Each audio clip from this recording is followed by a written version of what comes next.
Avez-vous déjà pris le temps de réfléchir à l'impact de vos paroles? Chaque fois que vous parlez, quelque chose est construit ou détruit.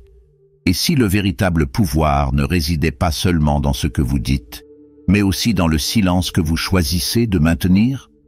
Aujourd'hui, nous allons approfondir le pouvoir transformateur des mots et du silence, selon les leçons de la Bible.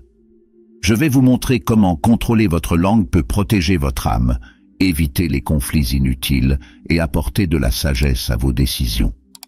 Si vous voulez savoir comment vos paroles peuvent façonner votre destin et comment le silence peut être une arme puissante pour réussir, restez avec moi jusqu'à la fin de cette vidéo.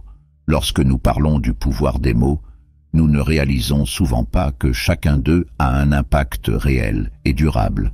Il est facile de considérer les mots comme quelque chose d'éphémère, qui sort de notre bouche puis se dissout dans l'air. Mais la vérité est qu'ils ont le pouvoir de transformer les réalités. J'aime dire que les mots sont comme des pièces d'or, et ce n'est pas exagéré. Tout comme une pièce d'or a une valeur intrinsèque, les mots que nous prononçons portent en eux une valeur qui peut à la fois générer de la joie et semer le chaos. Imaginez par exemple un mot d'encouragement prononcé au bon moment. Il peut changer la journée de quelqu'un, lui apporter de l'espoir et même revitaliser sa foi. En revanche, une parole dure ou inconsidérée peut provoquer de la douleur, des malentendus et des conflits inutiles. L'impact est aussi réel qu'une pièce de monnaie tombant au sol et faisant du bruit. Tout comme nous ne jetons pas de pièces d'or, nous ne devons pas utiliser nos mots à la légère. Quand vous pensez aux mots que vous avez utilisés aujourd'hui, par exemple, combien d'entre eux étaient des pièces bien dépensées? Combien ont acheté la paix, la joie et le bonheur? Et combien ont été gaspillés, provoquant confusion ou malentendus? C'est une réflexion que nous devons constamment faire, car la Bible nous enseigne que la langue a pouvoir sur la vie et sur la mort. Proverbes, chapitre 18, verset 21. En d'autres termes, ce que nous disons peut générer à la fois la vie, sous forme d'inspiration, de guérison, de motivation, et la mort, sous forme de découragement, de séparation ou de douleur. La sagesse dans la mesure des mots est l'une des vertus que nous devrions le plus cultiver, et cela est particulièrement vrai lorsque nous parlons de nos projets futurs. Combien de fois avez-vous partagé vos rêves, pleins d'enthousiasme, et vu ces idées se dissiper, comme si elles avaient été rongées par quelque chose d'invisible? Le fait est que lorsque nous parlons trop de nos projets, nous exposons, d'une certaine manière, une partie vulnérable de nous-mêmes. Tout le monde autour de nous ne comprend pas la profondeur de nos projets ou n'a pas le même enthousiasme que nous. Souvent, sans s'en rendre compte, notre entourage peut semer le doute, critiquer ou, dans des cas plus délicats, agir par envie. Cela ne signifie pas que vous devez cacher vos rêves à tout le monde, mais cela signifie qu'il est sage de savoir avec qui les partager et quand. Les projets, lorsqu'ils sont encore en phase d'élaboration, sont fragiles comme une petite flamme, et le vent des paroles mal intentionnées peut facilement les éteindre. Pensez au nombre de fois où quelque chose que vous aviez planifié avec tant de soin n'a pas fonctionné, simplement parce que vous en avez trop parlé, que vous l'avez partagé avec les mauvaises personnes ou que vous l'avez partagé au mauvais moment. Parfois, l'excitation de parler de nos intentions à quelqu'un nous fait oublier qu'il y a un bon moment pour tout.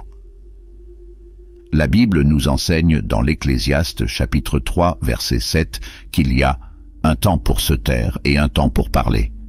Et comme il est parfois difficile de discerner ces moments-là, mais cette capacité est cruciale pour protéger nos rêves et garantir que nos projets suivent le cours que Dieu a pour nous.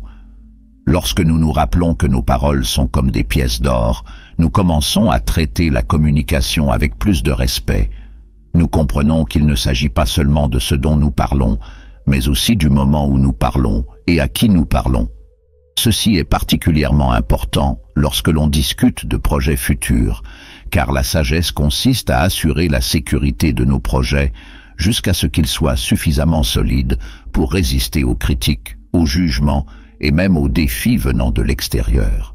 Le silence stratégique constitue donc, dans de nombreux cas, une arme puissante. Il ne s'agit pas d'un acte de dissimulation ou de retrait, mais plutôt de protection et de discernement. Garder pour soi ce qui est encore en développement est un acte de sagesse, car nous prenons soin de ce que Dieu a planté dans nos cœurs. Revenons maintenant à l'impact direct des mots. Leur pouvoir est quelque chose dont nous ne nous rendons pas toujours compte immédiatement. C'est comme une graine jetée en terre. Lorsque vous parlez, vous semez quelque chose dans le cœur de ceux qui vous entourent, et ces graines porteront inévitablement leurs fruits. Ces fruits peuvent être sucrés ou amers, selon ce qui a été planté. Pensez à la dernière fois que quelqu'un vous a félicité ou encouragé. Ce mot vous est probablement resté pendant un certain temps, vous apportant encouragement et confiance. De même, une critique sévère ou un commentaire offensant peut blesser profondément, et souvent la douleur causée par un mot dur persiste longtemps après le moment où il a été prononcé. La Bible nous offre d'innombrables exemples de l'impact des mots. Dans les Proverbes, chapitre 18, verset 21, il nous est rappelé que la mort et la vie sont au pouvoir de la langue. Ce n'est pas seulement une métaphore. En effet, nos paroles ont le pouvoir de soulever ou de démolir, de guérir ou de blesser. Jésus nous a également mis en garde contre le poids des mots, en disant que, pour toute parole inconsidérée que les hommes prononceront, ils en rendront compte au jour du jugement. Matthieu, chapitre 12, verset 36. Cela nous montre qu'il ne faut pas prendre les mots à la légère. Chaque phrase qui sort de notre bouche a le pouvoir de façonner la réalité qui nous entoure, que ce soit pour le meilleur ou pour le pire. Et en tant qu'êtres humains, nous sommes appelés à utiliser nos paroles pour construire et non pour détruire. La communication est un don de Dieu et il nous donne la capacité de l'utiliser à bon escient. Mais cette sagesse doit être cultivée. Cela signifie apprendre à mesurer nos paroles, à réfléchir avant de parler et surtout à discerner le bon moment pour parler ou se taire. Il y a des moments où le silence est la plus grande expression de la sagesse. Il ne s'agit pas d'une faiblesse ou d'une omission, mais d'un acte de force intérieure, où l'on décide que ce qui n'est pas dit peut aussi être une forme de protection. Pensez à un joueur d'échecs qui ne révèle jamais sa stratégie à l'avance. Il sait qu'en gardant ses projets cachés, il augmente ses chances de remporter le match. De la même manière, nous devons apprendre à garder certains projets, certaines intentions, sauvegarder jusqu'au bon moment. Ce faisant, nous protégeons non seulement nos rêves, mais nous nous préparons également à agir plus efficacement le moment venu. La sagesse dans la mesure des mots implique également la capacité d'attendre, de croire que tout n'a pas besoin d'être dit immédiatement. Donc, s'il y a un message central ici, c'est que vos paroles sont précieuses. Ils peuvent créer du bonheur, mais ils peuvent aussi provoquer le chaos, et la différence réside dans la manière dont vous les utilisez. Lorsque vous discutez de vos projets futurs, soyez sages. Choisissez soigneusement ce que vous souhaitez partager avec qui et quand. Utilisez vos mots comme des pièces d'or en les investissant de manière à apporter des fruits de paix, de joie et de réussite. Et rappelez-vous toujours que le silence est souvent le meilleur moyen de protéger ce qui a le plus de valeur pour vous. Puissiez-vous cultiver cette sagesse chaque jour et apprendre à utiliser le pouvoir de vos paroles pour construire à la fois votre vie et celle de ceux qui vous entourent. Le silence est l'un des outils les plus sous-estimés et les plus puissants dont nous disposons. Dans un monde où nous sommes constamment bombardés d'informations, où il y a une pression constante pour parler, donner une opinion et s'exprimer sur tout, le silence apparaît comme une réponse presque contre-culturelle. Beaucoup de gens croient que parler est le seul moyen de s'exprimer ou de résoudre des problèmes, mais la vérité est que le silence, lorsqu'il est bien utilisé, peut être encore plus efficace. Il ne s'agit pas seulement d'une absence de mots, mais d'une stratégie active de sagesse et de discernement. Lorsque nous choisissons de garder le silence, nous faisons en fait le choix conscient de laisser un espace de réflexion, de considération, avant d'entreprendre toute action ou de prononcer un mot que nous pourrions regretter. Dans le tourbillon de la vie quotidienne, il est courant que nous réagissions de manière impulsive, motivés par des émotions momentanées. Combien de fois, face à une provocation, un désaccord ou une situation qui nous frustre, répondons-nous sans réfléchir, pour le regretter plus tard?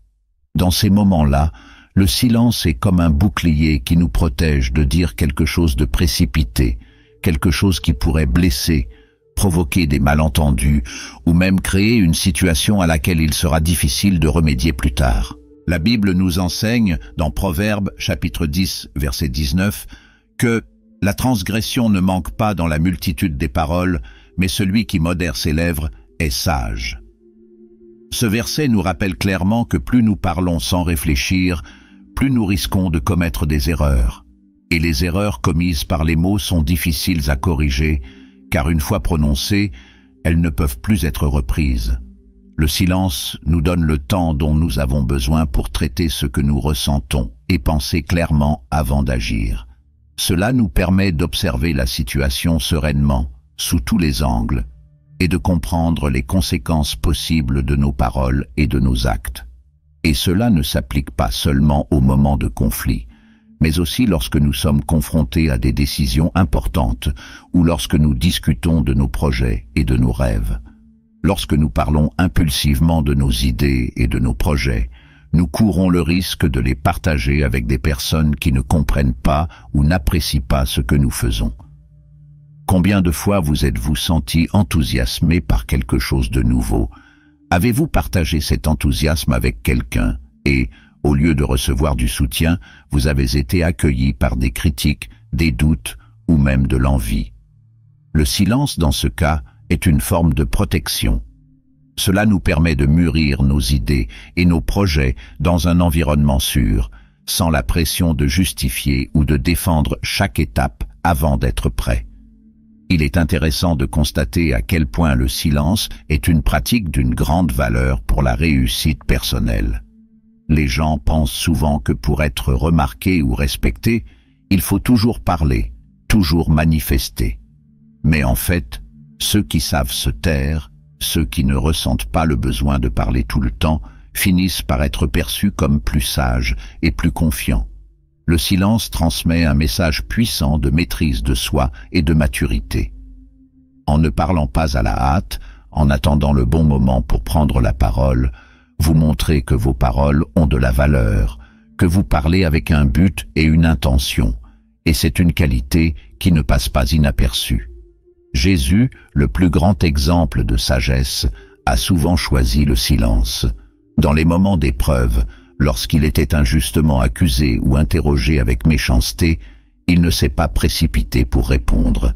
Dans Matthieu, chapitre 27, verset 12, nous en voyons un exemple clair. Et lorsqu'il fut accusé par les principaux sacrificateurs et les anciens, il ne répondit rien. Ce silence de Jésus n'était pas un signe de faiblesse ou d'omission, mais plutôt une démonstration de force intérieure et de confiance. Il savait que la vérité prévaudrait et que toutes les accusations ou questions n'exigeaient pas une réponse immédiate. Nous devons donc agir nous aussi. Le silence est souvent la meilleure réponse que nous puissions donner à des provocations ou à des situations où les mots ne pourraient que compliquer encore davantage les choses. Il y a aussi un autre aspect fondamental du silence qu'il faut souligner, il nous protège de nous-mêmes.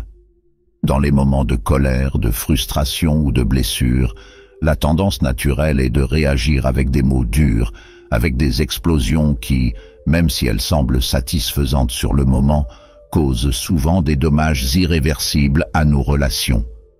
Le silence, dans ces moments-là, nous donne l'occasion de respirer, de calmer nos émotions et de réfléchir à ce que nous voulons vraiment dire.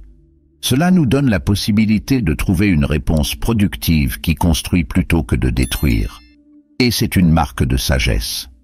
En tant qu'êtres humains, nous sommes naturellement enclins à réagir, à vouloir avoir le dernier mot, mais la véritable maîtrise de soi réside dans le fait de savoir que toutes les situations n'exigent pas une réponse immédiate. Le silence joue également un rôle essentiel dans le développement de notre vie spirituelle. Dans les moments de prière et de méditation, le silence nous permet d'entendre plus clairement la voix de Dieu. Lorsque nous parlons toujours, demandons ou nous plaignons toujours, nous ne laissons pas d'espace à Dieu pour nous parler, pour qu'il nous guide dans nos cœurs. Le silence dans ces moments-là est une manière de s'ouvrir à la présence divine, de nous connecter plus profondément au Créateur. Le psaume 46, verset 10 nous enseigne « Tais-toi et sache que je suis Dieu ». Cette quiétude est précisément la pratique du silence intérieur, le calme qui nous permet de percevoir la grandeur et la sagesse de Dieu dans nos vies.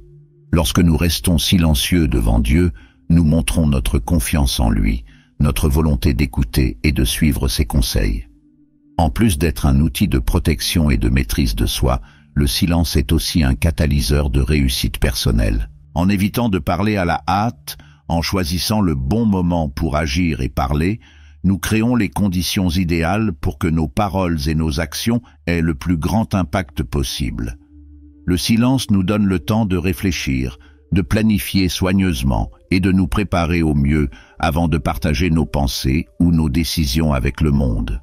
C'est comme une période d'incubation, où nos idées peuvent grandir et se renforcer avant d'être exposées. Et c'est crucial pour le succès. Ceux qui agissent sans réfléchir, ceux qui parlent sans mesurer, rencontrent souvent plus d'obstacles que de solutions. Mais celui qui sait quand parler et quand se taire, celui qui utilise le silence comme outil stratégique, trouve le chemin du succès de manière plus fluide et plus efficace. Le silence n'est donc pas synonyme de passivité ou de faiblesse. Bien au contraire, c'est un signe de force intérieure, de confiance et de sagesse. Lorsque nous choisissons le silence dans des moments de tension ou de doute, nous montrons que nous avons le contrôle de nous-mêmes, que nous ne sommes pas esclaves de nos émotions ou des circonstances. Et c'est quelque chose qui nous procure une paix intérieure, en plus de nous aider à entretenir des relations plus saines et plus productives. Le silence nous donne le pouvoir d'observer, d'apprendre et d'agir au bon moment, de manière calculée et efficace. Contrôler l'envie de parler est l'une des compétences les plus importantes que nous puissions développer, mais malheureusement, c'est quelque chose que nous négligeons souvent. La plupart d'entre nous ont été dans des situations où nous avons parlé sans réfléchir, poussés par une émotion momentanée, puis l'avons profondément regretté. Que ce soit à cause de la colère, de l'anxiété ou encore d'un enthousiasme excessif, les mots peuvent sortir de manière désorganisée, sans qu'on ait le temps de réfléchir à leurs conséquences. Et le problème de parler sans réfléchir, c'est qu'une fois les mots prononcés, il n'est plus possible de revenir en arrière. Ils peuvent causer des dommages irréparables, tant à nous-mêmes qu'aux autres. La Bible, pleine de sagesse pratique, nous met en garde à plusieurs reprises contre les dangers de trop parler et de parler sans réfléchir. Dans les Proverbes, chapitre 17, verset 28, il est écrit « Même l'insensé, lorsqu'il se tait, est considéré comme sage, et celui qui ferme les lèvres est considéré comme sage. » Ce verset nous montre que le silence est souvent plus efficace que de parler sans réfléchir. L'imbécile, en gardant le silence, évite d'exposer son ignorance et est plutôt considéré comme un sage. Au contraire, parler à la va-vite révèle généralement nos faiblesses et notre manque de connaissances, nous mettant dans une position vulnérable. Parler sans réfléchir peut être dangereux à bien des égards.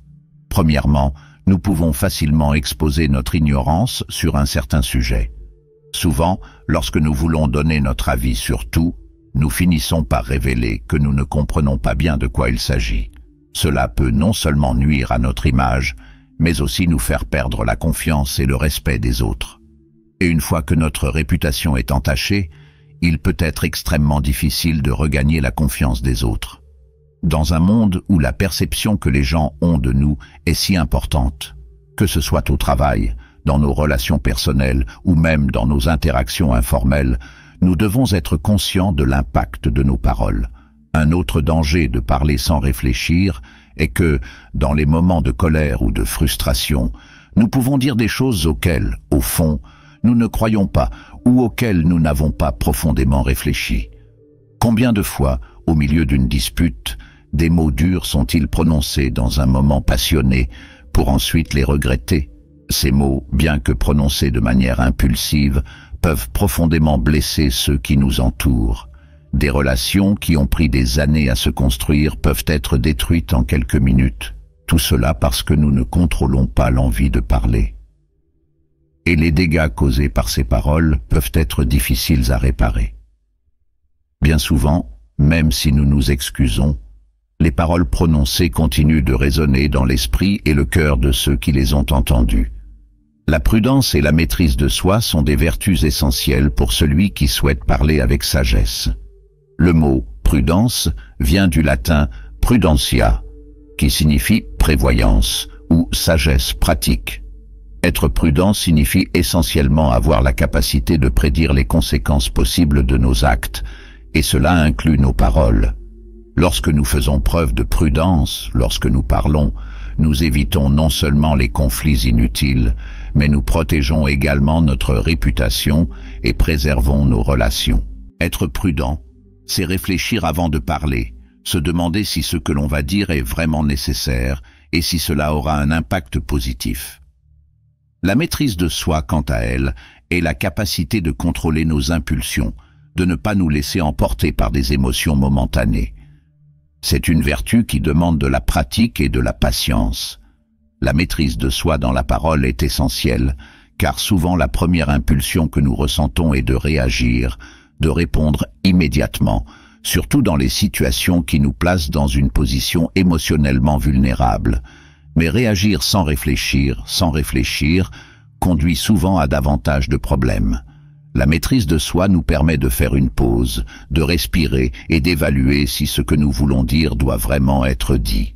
Et si c'est le cas, comment nous pouvons le dire de la manière la plus sage et la plus efficace.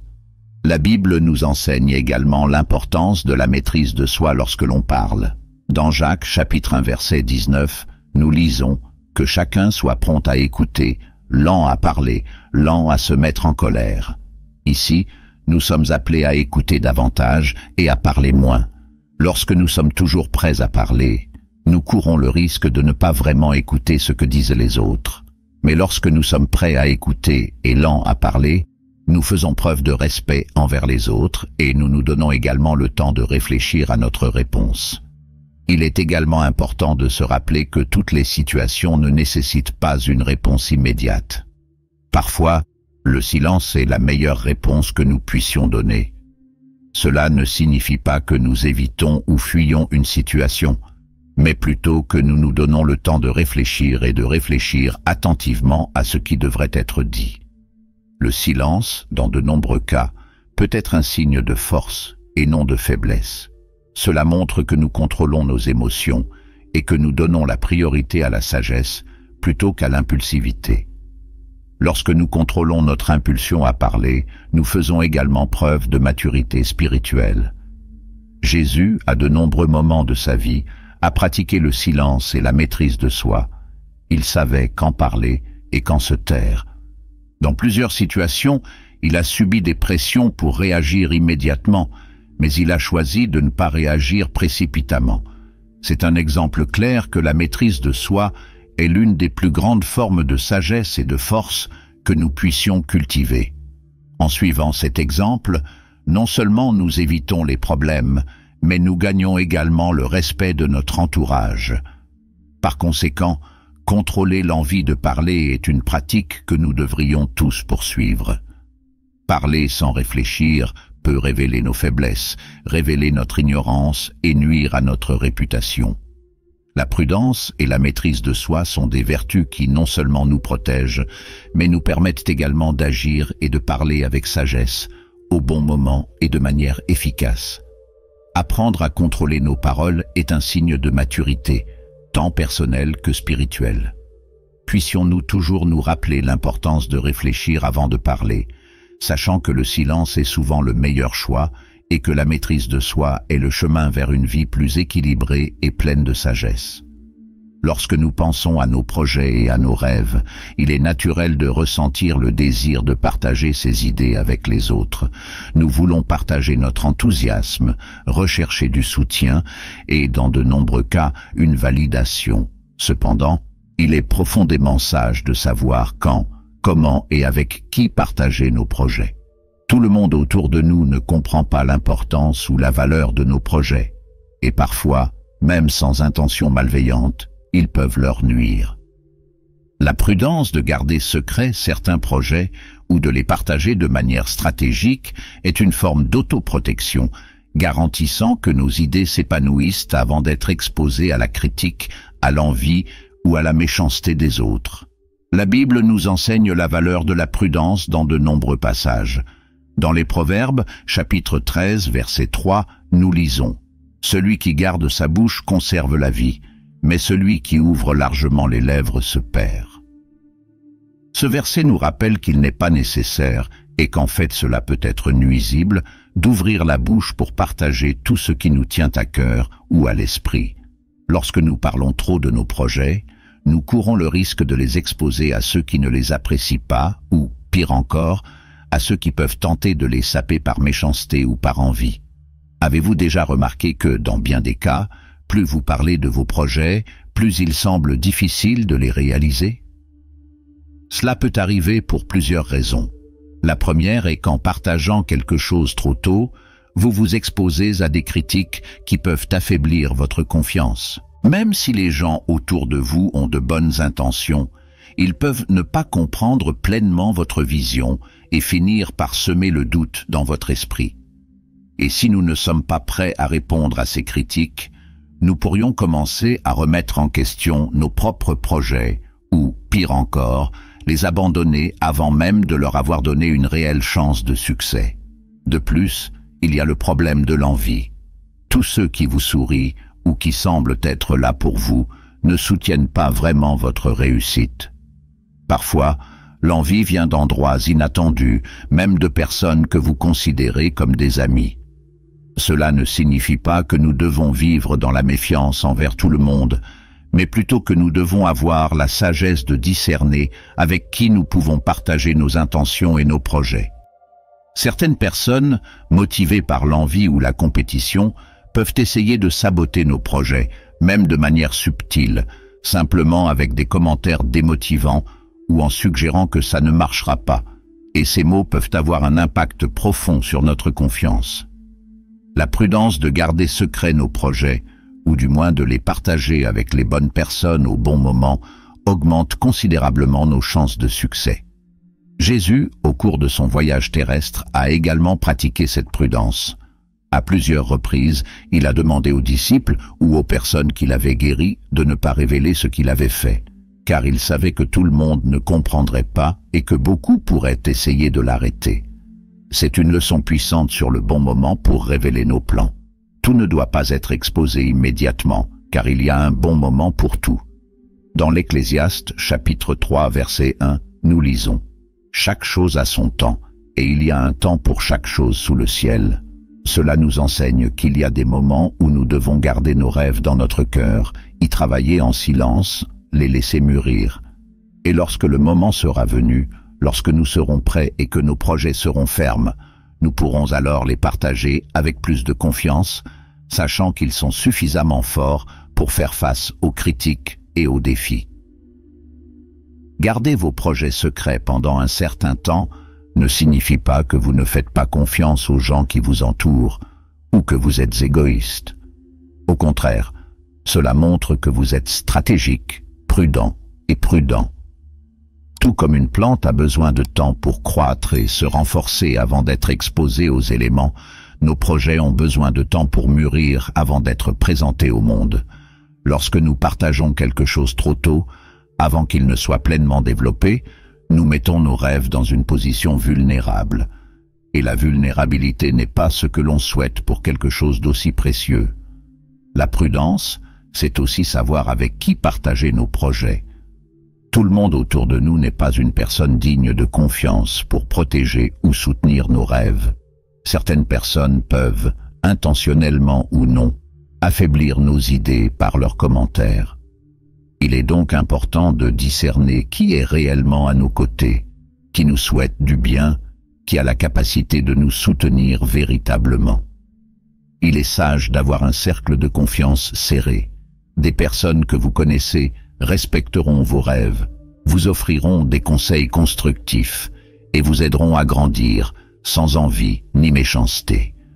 Un autre point important est qu'en gardant vos projets pendant un certain temps, vous vous donnez également un espace de réflexion et d'ajustement si nécessaire. Souvent, lorsque nous parlons de nos projets à voix haute, nous nous sentons obligés de tout garder tel que nous l'avons dit, même si nous réalisons que des ajustements doivent être apportés. Mais si nous gardons les choses secrètes pendant un certain temps, nous avons la liberté d'apporter des modifications et d'améliorer nos projets sans ingérence extérieure. Ainsi, lorsque nous réfléchissons à nos projets futurs, nous devons nous rappeler que la prudence est une alliée puissante. Savoir quand parler, comment parler et à qui s'adresser est essentiel pour protéger nos idées et augmenter nos chances de succès. La prudence nous protège de la méchanceté et de l'envie, et nous donne le temps de renforcer nos projets avant de les présenter au monde. Et surtout, la prudence nous aide à rester concentrés sur ce qui compte vraiment, développer nos rêves sur la base de la sagesse et de la stratégie. Puissiez-vous, dès aujourd'hui, cultiver cette prudence dans votre vie. Que vos projets, soigneusement gardés et élaborés en silence, s'épanouissent au moment opportun, lorsque vous êtes prêt à résister aux défis et aux critiques. Et puissiez-vous discerner avec qui partager vos rêves, en vous entourant de personnes qui veulent le meilleur pour vous et qui vous soutiendront tout au long de votre voyage. Après tout, il y a un grand pouvoir à garder secret ce qui est encore en développement. Et il y a un grand pouvoir à révéler vos plans seulement lorsqu'ils sont prêts à être dévoilés au monde. La langue, ce petit organe qui semble si inoffensif, porte en elle un immense pouvoir. La Bible, dans les Proverbes, chapitre 18, verset 21, nous enseigne quelque chose de profond. La mort et la vie sont au pouvoir de la langue, et celui qui l'aime en mangera le fruit. Cela signifie que chaque mot que nous prononçons a le potentiel de générer la vie ou de semer la mort, à la fois dans nos vies et dans celles de ceux qui nous entourent. Peut-être n'y avez-vous jamais pensé de cette façon, mais les mots que nous choisissons d'utiliser dans notre vie quotidienne, dans nos conversations, dans nos éclats et même dans les situations les plus simples, créent toujours quelque chose. Soit ils construisent, soit ils détruisent. Et si nous voulons vivre sagement et intentionnellement, nous devons prendre conscience de l'impact de nos paroles. Quand on pense au pouvoir du langage, il est important de se rappeler que ce pouvoir n'est pas immédiatement visible. Tout comme une graine plantée dans le sol met du temps à germer et à porter ses fruits, l'impact de nos paroles peut ne pas être immédiatement perçu. Cependant, les mots sont comme des graines que nous semons dans le cœur des gens. Un mot d'encouragement peut germer et grandir, apportant joie et motivation à quelqu'un qui est découragé. En revanche, une parole cruelle ou irréfléchie peut générer de la tristesse, du découragement, voire détruire une relation. Et c'est pourquoi la Bible nous met en garde sur ce que nous disons. Notre langue peut être un outil de construction, mais elle peut aussi devenir une arme de destruction si elle n'est pas utilisée à bon escient. Avez-vous déjà réfléchi à la façon dont un seul mot peut changer le cours d'une journée, d'une vie, d'une histoire? Imaginez que, dans un moment de colère, vous disiez quelque chose de façon irréfléchie à un ami, un membre de votre famille ou un collègue. Peut-être que, dans le feu de l'action, vous ne réalisez même pas l'impact de ce mot, mais il peut laisser des traces profondes. Un mot prononcé de manière agressive ou dédaigneuse peut créer une blessure émotionnelle qui mettra des années à guérir. Et souvent, même des excuses ne peuvent effacer complètement les dégâts causés. Cela se produit parce que les mots ont du poids. Ce ne sont pas seulement des sons qui disparaissent dans les airs. Ils portent en eux la capacité de transformer les réalités. En revanche, un mot positif d'encouragement ou d'amour peut être un baume pour une âme affligée. Pensez à la dernière fois que quelqu'un vous a sincèrement félicité ou a dit quelque chose qui vous a donné de l'espoir dans une période difficile. Ce mot, même s'il était simple, a pu vous remonter le moral et vous donner la force dont vous aviez besoin pour continuer. C'est le pouvoir des mots en action. Ils peuvent construire des ponts, rassembler les gens, panser les blessures et transformer des vies. Dans Éphésiens, chapitre 4, verset 29, Paul nous instruit. « qu'aucune parole malsaine ne sorte de votre bouche, mais seulement celle qui est bonne pour l'édification, afin qu'elle donne grâce à ceux qui entendent. Nous voyons ici un appel clair à ce que nos paroles soient utilisées pour édifier, construire, apporter grâce et paix. Mais pour que cela se produise, nous devons cultiver la prudence et l'intention dans notre discours. Nous ne pouvons pas être négligents dans nos paroles. Chaque mot qui sort de notre bouche doit être choisi avec soin, car comme nous l'enseignent les proverbes, nous semons quelque chose, que ce soit pour la vie ou pour la mort.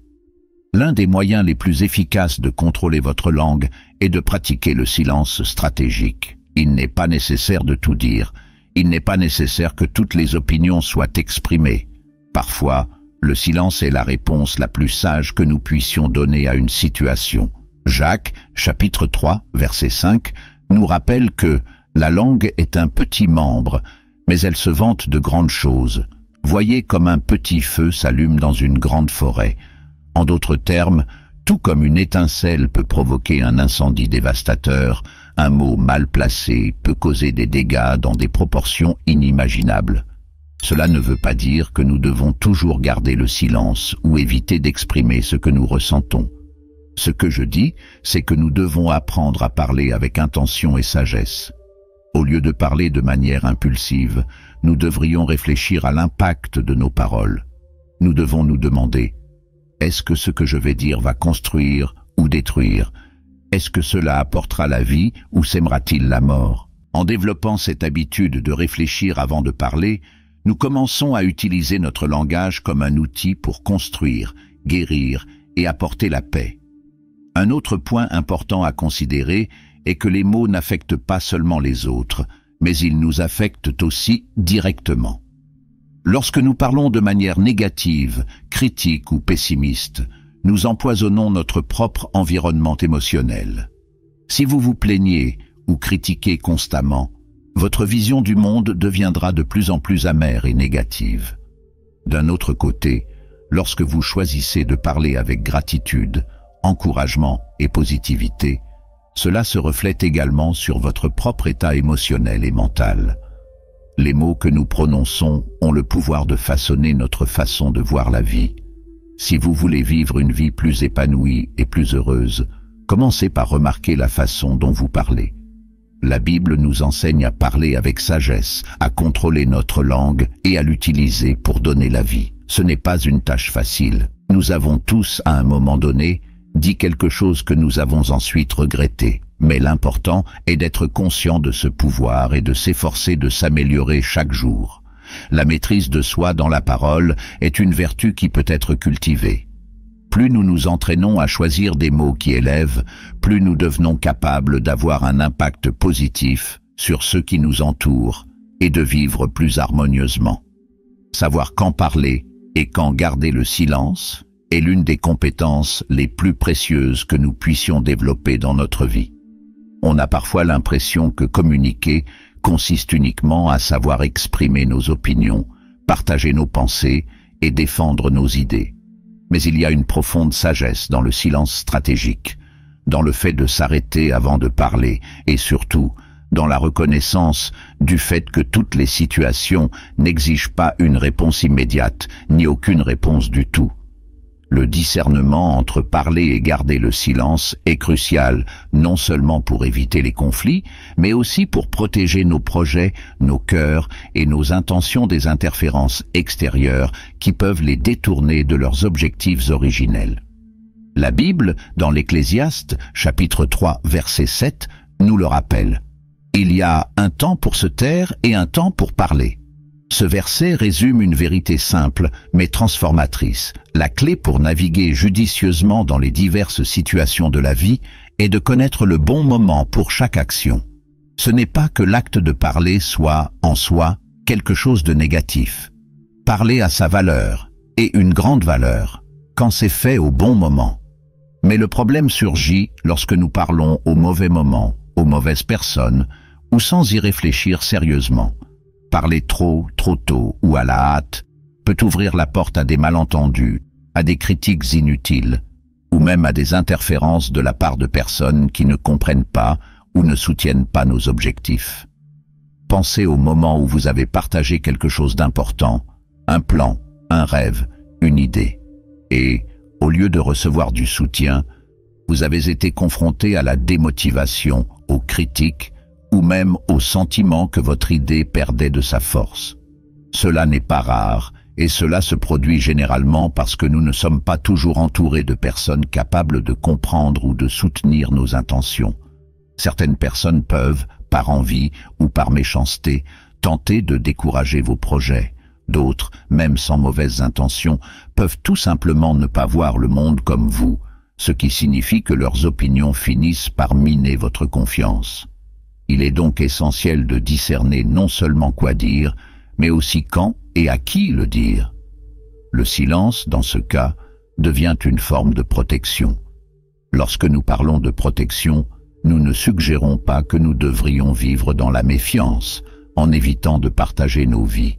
Mais le silence peut être une façon de prendre soin de ce qui est important pour nous, de permettre à nos projets et à nos idées de grandir et de se renforcer avant d'être exposés au monde. Tout comme une plante fragile a besoin de soins et de protection avant d'être exposée au plein soleil, nos rêves doivent également être cultivés en silence jusqu'à ce qu'ils soient prêts à affronter les critiques et les défis qui ne manqueront pas de se produire. L'Ecclésiaste, chapitre 3, verset 1, nous dit également « Chaque chose a son temps, et il y a un temps pour chaque chose sous le ciel ». Ce passage nous rappelle que le bon moment est aussi important que l'action elle-même. Le discernement quant au moment de parler et au moment de garder le silence peut être la clé du succès ou de l'échec d'une idée. Un projet partagé trop tôt peut faire l'objet d'interférences inutiles, tandis qu'un mot prononcé au bon moment peut complètement changer le cours d'une situation. Il existe des situations dans lesquelles, par exemple, le silence est la réponse la plus sage, car il nous donne le temps d'observer, de réfléchir et de prendre de meilleures décisions. Jésus, le plus grand exemple de sagesse, a également démontré le pouvoir de savoir quand parler et quand se taire. À plusieurs moments de sa vie, il a choisi le silence comme moyen de répondre aux provocations et aux attaques. L'un des exemples les plus frappants se trouve dans Matthieu, chapitre 26, verset 63, lorsque Jésus fut injustement accusé, et au lieu de se défendre, il garda le silence. Ce silence n'était pas un signe de faiblesse, mais plutôt de force et de confiance dans la volonté de Dieu. Il savait que la réponse immédiate n'est pas toujours la meilleure, et qu'il y a des moments où le silence communique plus que n'importe quel mot. En appliquant cela à notre vie quotidienne, nous devons apprendre à discerner les moments où nous devrions prendre la parole pour défendre quelque chose d'important, apporter de la clarté ou inspirer ceux qui nous entourent, et en même temps, reconnaître quand le silence est la meilleure voie. Il y a des moments où, face à une situation difficile ou déroutante, le silence nous donne le temps nécessaire pour traiter ce que nous ressentons et mieux comprendre ce qui se passe. Au lieu de réagir avec des mots irréfléchis ou dans le feu de l'action, nous pouvons utiliser le silence pour prendre du recul et faire des choix plus judicieux. De plus, le silence est un outil qui protège notre paix intérieure. Lorsque nous choisissons de ne pas répondre à des provocations ou à des situations qui ne nécessitent pas de réaction immédiate, nous nous donnons un espace pour maintenir notre sérénité. Combien de fois une réponse impulsive finit-elle par créer plus de problèmes qu'elle n'en résout? Lorsque nous pratiquons le silence stratégique, nous gardons en réalité le contrôle de nos émotions et de notre esprit, nous évitant ainsi de nous laisser entraîner dans des situations qui ne méritent pas notre attention. Par contre, il y a des moments où parler est nécessaire. Le silence n'est pas toujours la réponse idéale. Il existe des situations dans lesquelles nous devons élever la voix pour défendre la vérité, protéger quelqu'un ou promouvoir la justice. L'important est que lorsque nous choisissons de parler, cela soit fait avec sagesse et avec une intention claire. Nos mots doivent être choisis avec soin, car tout comme le silence a du pouvoir, les mots aussi. Ce que nous disons a le potentiel de construire ou de détruire, de nous rapprocher ou de nous éloigner. Et, de la même manière que le silence peut nous protéger, les mots peuvent être utilisés comme une force bénéfique à condition qu'ils soient prononcés au bon moment et avec la bonne motivation. Alors, lorsque vous vous trouvez face à une situation où vous ne savez pas si vous devez parler ou garder le silence, rappelez-vous que le discernement est la clé. Demandez-vous, est-ce le bon moment pour parler? Mes paroles apporteront-elles clarté et édification, ou pourraient-elles créer davantage de confusion et de conflits? Y a-t-il quelque chose à gagner du silence en ce moment? Ces questions peuvent nous guider vers la meilleure décision, soit de parler ou de garder le silence. Puissiez-vous développer cette sagesse chaque jour, en comprenant que le silence et les mots ont leur bon moment. Tous deux sont des outils puissants, et savoir les utiliser correctement est le secret pour transformer les situations et protéger ce qui compte le plus pour vous. N'oubliez pas que, tout comme il y a un temps pour parler, il y a aussi un temps pour se taire, et les deux temps sont tout aussi précieux. La Bible nous offre une profonde sagesse sur le pouvoir des mots et sur l'importance de retenir nos lèvres pour éviter de tomber dans le péché. Dans les Proverbes, chapitre 10, verset 19, nous lisons « Dans la multitude des paroles, la transgression ne manque pas, mais celui qui retient ses lèvres est sage. » Ce verset révèle une vérité importante. Trop parler sans réfléchir nous met dans une position vulnérable à l'erreur, tandis que le silence et la retenue nous aident à éviter les pièges du péché. Nous pensons souvent qu'il faut remplir l'espace avec des mots, qu'il est nécessaire d'exprimer tout ce que nous pensons ou ressentons, mais la Bible nous enseigne qu'en réalité, un excès de mots peut nous amener à dire quelque chose que nous ne devrions pas dire, quelque chose qui fait mal ou qui va à l'encontre de nos principes. L'un des pièges les plus courants lorsque nous parlons trop est de tomber dans le péché des commérages, des calomnies ou des critiques injustes. Lorsque nous ne contrôlons pas notre langue, il est facile de nous laisser emporter par des conversations qui peuvent nuire aux autres et nous éloigner du chemin de la justice. Souvent, nous entamons une conversation innocemment, mais sans nous en rendre compte, nous finissons par commenter quelque chose que nous n'aurions pas dû faire, en exposant la vie de quelqu'un ou en alimentant un récit qui ne fait de bien à personne. Et le problème est qu'une fois les mots prononcés, ils ne peuvent plus être retirés. Ils ont le pouvoir de causer un préjudice profond, tant à ceux qui les entendent qu'à ceux qui les prononcent. Retenir ses lèvres, comme nous le conseille le livre des Proverbes, est un exercice de sagesse et de maîtrise de soi. Il ne s'agit pas seulement de garder le silence tout le temps, mais aussi de choisir soigneusement ce qui doit ou ne doit pas être dit. Nous devons nous demander, est-ce que ce que je m'apprête à dire édifiera? Est-ce que cela fera quelque chose de positif? Ou est-ce que cela provoquera des divisions, des blessures ou de la confusion? Lorsque nous parlons sans ce filtre, nous courons le risque de nous laisser emporter par nos émotions ou nos impulsions momentanées, et c'est précisément dans ces moments de manque de contrôle que le péché trouve sa place. Si vous y réfléchissez, bon nombre des erreurs que nous commettons dans la vie impliquent des mots prononcés de manière irréfléchie, dans le feu d'une dispute ou au milieu d'une situation chargée d'émotions. Jésus, dans sa sagesse, nous a donné un exemple clair de la manière dont le silence peut être un moyen d'éviter le péché.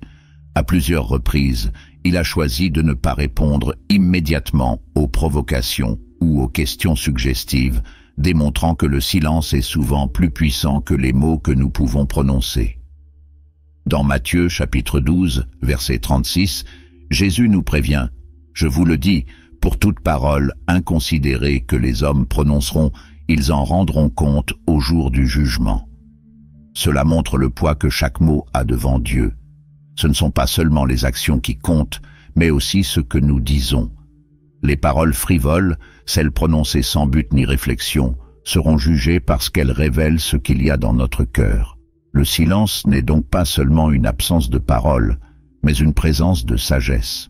Lorsque nous choisissons de retenir nos lèvres, nous exerçons un contrôle sur nos émotions, sur notre tendance à réagir de manière impulsive. Nous nous protégeons également, ainsi que les autres, des conséquences inutiles. Il n'est pas étonnant que la Bible valorise autant cette vertu. Ne dire que ce qui est nécessaire et avec une intention constructive est une façon de marcher avec intégrité, sans céder à l'erreur. Dans Jacques chapitre 1 verset 19, nous sommes instruits. C'est pourquoi, mes frères bien-aimés, que chacun soit prompt à écouter, lent à parler, lent à se mettre en colère. Il s'agit d'une orientation claire qui nous permet d'écouter plus rapidement que de parler. Le silence nous donne la possibilité de traiter ce qui se passe autour de nous, de réfléchir à la situation avant d'agir ou de réagir. De plus, le silence nous protège aussi de nous-mêmes. Combien de fois, lorsque nous parlons trop, finissons-nous par révéler nos propres faiblesses ou insécurités? En nous exposant inutilement, nous ouvrons un espace pour que nos paroles soient utilisées contre nous.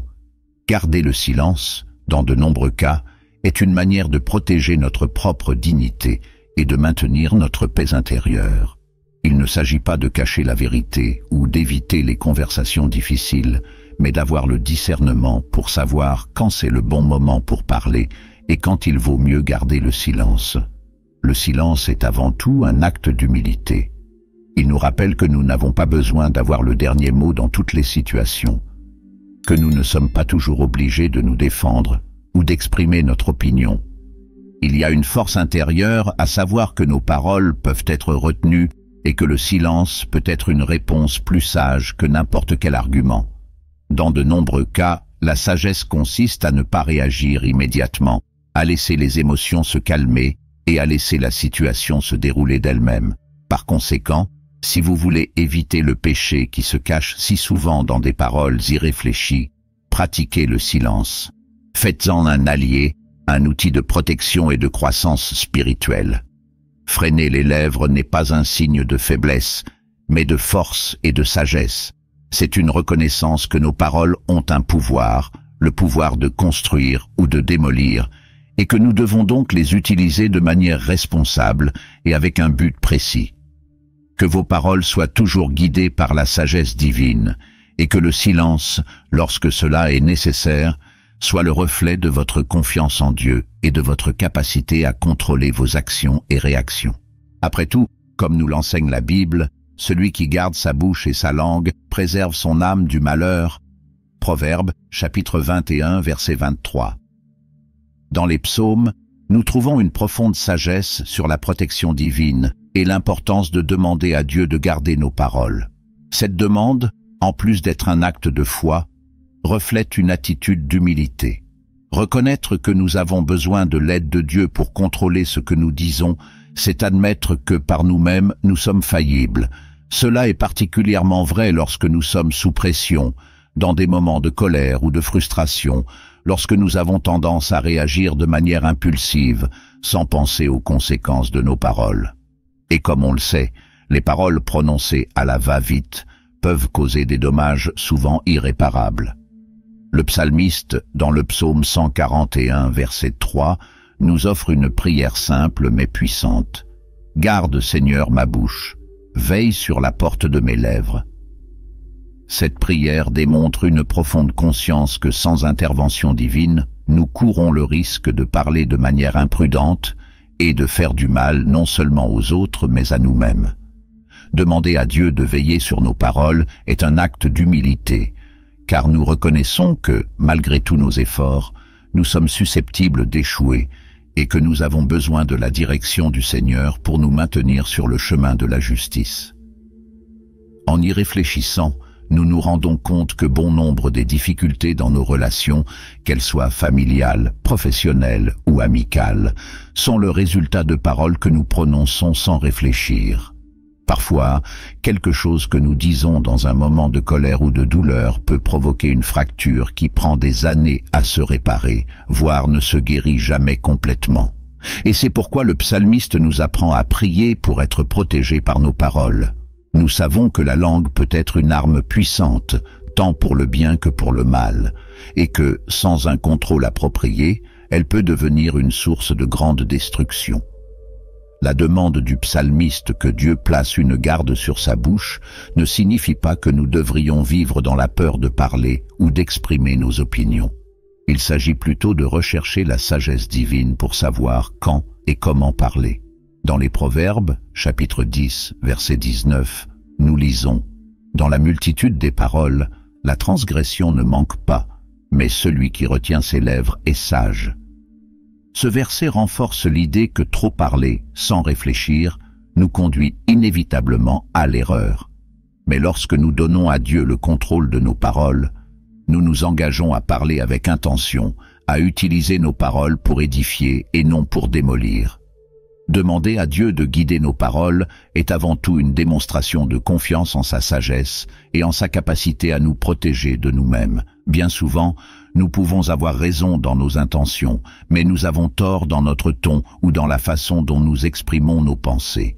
Dieu, dans son infinie sagesse, peut nous aider à comprendre quand il est préférable de garder le silence ou quand c'est le bon moment pour parler avec amour et vérité. Cette protection divine sur nos paroles ne vise pas seulement à nous protéger des erreurs, mais également à garantir que ce que nous disons ait un impact positif, promouvant la paix, la justice et la compréhension. L'humilité de demander à Dieu de guider nos paroles est aussi une façon de reconnaître que l'orgueil peut nous amener à parler de manière impulsive. Nous sommes souvent tentés de réagir rapidement pour nous défendre ou pour prouver que nous avons raison. Cependant, en demandant à Dieu de surveiller nos lèvres, nous reconnaissons qu'il n'est pas toujours nécessaire ni sage de réagir immédiatement. Parfois, le silence, accompagné de prières et de réflexion, peut nous aider à éviter des conflits majeurs et à maintenir notre intégrité. Jésus, dans sa vie terrestre, nous a également donné un exemple sur la façon d'utiliser les mots à bon escient. À de nombreuses reprises, il a choisi le silence plutôt que de répondre aux provocations ou aux accusations injustes. À d'autres moments, ses paroles étaient pleines de compassion et de sagesse, toujours prononcées au bon moment et avec l'intention d'enseigner et de guérir, sans jamais blesser. Cet équilibre entre parler et faire taire, entre corriger et pardonner, est quelque chose que nous pouvons rechercher dans nos propres vies lorsque nous demandons à Dieu de nous guider et de nous protéger dans notre utilisation du langage. Demander à Dieu de placer une garde sur notre bouche est donc un geste de grande humilité qui reconnaît notre besoin constant d'être guidé. Nous ne pouvons pas compter uniquement sur notre propre sagesse ou notre maîtrise de soi. Nous avons besoin de l'aide divine pour ne dire que ce qui est vrai, juste et édifiant. Et ce faisant, nous protégeons non seulement les autres, mais aussi nous-mêmes. Après tout, comme le dit Jacques, chapitre 3, verset 6, « La langue est un feu, c'est un monde d'iniquité. La langue est placée parmi nos membres, et elle souille tout le corps, et enflamme le cours de la nature, et elle est enflammée par l'enfer. » Cette image puissante nous rappelle le danger des paroles incontrôlées et l'importance de demander à Dieu de nous aider à apprivoiser notre langue. Puissions-nous, comme le psalmiste, apprendre à prier sincèrement cette prière. « Seigneur, garde ma bouche, surveille la porte de mes lèvres. » Que nos paroles, guidées par Dieu, soient toujours une source de bénédiction, apportant paix, espoir et vérité au monde qui nous entoure, et que, dans les moments de doute ou de tentation, nous puissions nous rappeler que le silence est aussi une réponse, et que demander à Dieu de nous guider dans nos paroles est l'une des plus grandes démonstrations de sagesse et de foi que nous puissions avoir. Contrôler nos paroles est l'une des stratégies les plus efficaces dont nous disposons pour protéger notre âme. Avez-vous déjà pris le temps de réfléchir à l'impact que vos paroles ont non seulement sur la vie des autres, mais aussi sur votre propre vie intérieure? Souvent, ce que nous disons, surtout dans les moments de colère ou de frustration, peut générer un cycle d'angoisse et de regret qui affecte profondément notre paix et notre bien-être. La Bible nous enseigne que la langue a un pouvoir immense et que l'utiliser judicieusement est un moyen de maintenir notre intégrité et de protéger notre âme des souffrances inutiles. Dans les Proverbes, chapitre 21, verset 23, nous lisons « Celui qui garde sa bouche et sa langue préserve son âme du malheur. Ce verset nous montre qu'il existe un lien direct entre contrôler nos paroles et préserver la paix intérieure. Lorsque nous parlons de manière impulsive, surtout dans les moments de colère, nous ouvrons la porte à une série de conséquences émotionnelles et spirituelles qui pourraient souvent être évitées. Combien de fois, après une vive dispute ou un moment de perte de contrôle, regrettons-nous amèrement ce que nous avons dit? Et même si nous essayons d'arranger les choses, il y a des mots qui, une fois prononcés, laissent des marques profondes, tant sur ceux qui les entendent que sur ceux qui les prononcent. L'acte de contrôler la langue va donc bien au-delà de la simple prévention des conflits. C'est une discipline spirituelle qui vise à protéger notre cœur. Lorsque nous parlons de manière imprudente ou dans des moments de colère, nous permettons à des émotions momentanées de gouverner nos actions, ce qui nous éloigne souvent de l'intégrité selon laquelle Dieu nous appelle à vivre. Jacques, chapitre 1, verset 19, nous dit « Tout homme doit être prompt à écouter, lent à parler, lent à se mettre en colère. » Ce passage nous rappelle que le silence et la patience sont des vertus qui nous aident à éviter les pièges des paroles irréfléchies. Maintenir l'intégrité dans nos interactions, que ce soit avec la famille, les amis ou même des inconnus, nécessite de la maîtrise de soi et du discernement. Souvent, ce que nous disons dans les moments de colère ne reflète pas ce que nous pensons ou ressentons réellement. Il est facile, lorsque nous sommes chargés émotionnellement, de dire quelque chose juste pour évacuer nos frustrations, mais cela peut causer des dommages irréparables.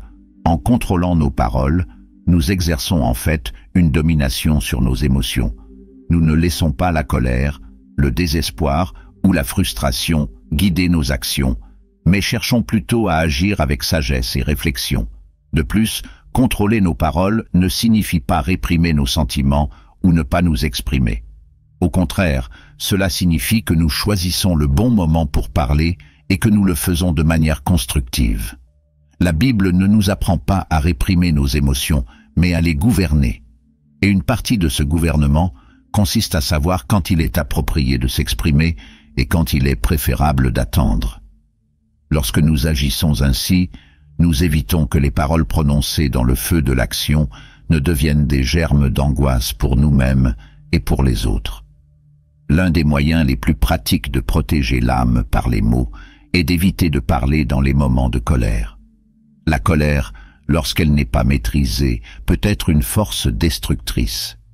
Dans Proverbes, chapitre 29, verset 11, il est écrit « L'insensé donne libre cours à sa colère, mais le sage la maîtrise et la calme. » Les sages savent que les paroles prononcées avec colère sont rarement productives. Ils sont généralement pleins d'impulsivité et peuvent détruire les relations, blesser les cœurs et générer un poids émotionnel que nous porterons pendant longtemps. Par conséquent, lorsque nous sentons que la colère monte en nous, la meilleure stratégie est de faire une pause, de respirer et, si nécessaire, de garder le silence. Le silence dans les moments de tension n'est pas un signe de faiblesse, mais de force. Cela nous donne le temps de réfléchir, d'évaluer plus clairement la situation et d'éviter de dire quelque chose qui pourrait aggraver la situation. Et surtout, le silence nous donne l'occasion de chercher Dieu dans la prière, en lui demandant de nous aider à trouver les mots justes ou, le cas échéant, la sagesse de continuer dans le silence. Bien sûr, contrôler notre langue n'est pas quelque chose que nous pouvons faire parfaitement à tout moment. Nous avons tous échoué dans cet aspect à un moment donné. Mais la bonne nouvelle est que lorsque nous recherchons Dieu, il nous donne la grâce et la force dont nous avons besoin pour grandir dans cette maîtrise de soi. Demander à Dieu de nous aider à contrôler nos paroles est une prière d'humilité qui reconnaît notre dépendance à son égard pour vivre dans l'intégrité. Lorsque nous remettons notre langue au Seigneur, nous demandons qu'il nous aide à parler avec sagesse, avec compassion et avec vérité, et qu'il nous enseigne à nous taire quand il est temps de le faire. L'intégrité dans les interactions et le contrôle des mots sont des signes de maturité spirituelle. Lorsque nous choisissons nos mots avec soin, non seulement nous nous protégeons, mais nous honorons également Dieu dans nos relations. Et ce faisant, nous construisons une vie basée sur la paix, la justice et l'amour. Donc, si vous cherchez à protéger votre âme de l'angoisse et à maintenir l'intégrité dans vos interactions, commencez par contrôler vos paroles. Avant de parler, réfléchissez. Est-ce que cela apportera la paix? Est-ce que cela édifiera? Est-ce que je parle avec amour et vérité?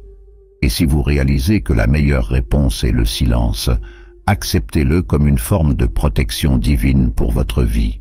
De cette façon, vous éviterez les regrets qui surviennent si souvent après des paroles impulsives et, en même temps, vous construirez une vie marquée par la sagesse et la paix intérieure. Maintenant que vous comprenez l'importance de contrôler vos paroles et comment cela peut protéger votre âme, je vous invite à réfléchir à la façon dont vous avez utilisé vos paroles au quotidien. Avez-vous, dans des moments de colère ou de frustration, recherché la sagesse avant de parler? N'oubliez pas que la vraie force est dans le contrôle et qu'en pratiquant cela, vous construirez une vie de paix et d'intégrité. Si ce contenu vous a apporté de la valeur, laissez un commentaire ci-dessous pour partager votre expérience. Comment avez-vous cherché à contrôler vos paroles et à protéger votre âme? J'aimerais savoir comment cela s'applique à votre vie. N'oubliez pas d'aimer cette vidéo, car elle m'aide à toucher plus de personnes avec ce message, et si vous n'êtes pas encore abonné à la chaîne, faites-le maintenant. De cette façon, vous pouvez rester au courant de toutes les vidéos à venir et continuer ce voyage de croissance spirituelle. Activez également les notifications pour ne rien manquer. Que Dieu continue de vous bénir dans ce voyage et à bientôt dans la prochaine vidéo.